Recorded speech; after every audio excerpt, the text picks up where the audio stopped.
So data science it's a new science. It's the combination of maths and stats with computing science. This includes AI, machine learning, deep learning, and all of the new techniques of large language models that are going to dominate industry in the future.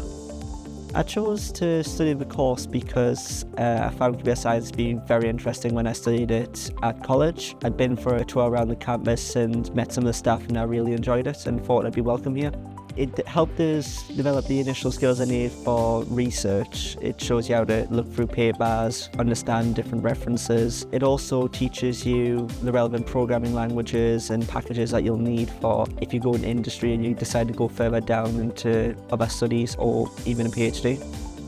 We provide students with a very strong background in data science, so computing science and statistical science, but we also give them a bit of research hint and direction so they are up to speed with the latest research challenges.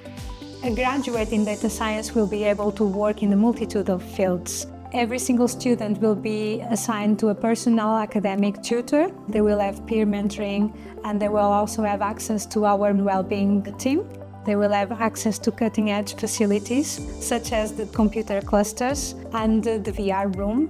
They will have the opportunity to take part in hackathons, which is a great opportunity to work with industry and start to prepare students for their internships further down the line. If they apply to Newcastle University, then they're going to benefit from the knowledge and experience of the National Innovation Centre for Data. I think the main thing that students will gain from working with NICD is this practical application of the fundamental data science that they'll learn throughout their courses. The ability to work with business and to understand the business domains and problems that the real world is facing, and how these techniques and methods can resolve those problems and help to create these new products and services that will dominate the market. We know that there's many thousands of jobs that are unfilled in the UK because the skill set's not available to address all the business challenges that are coming with data science. Data scientists were never as needed as they are now.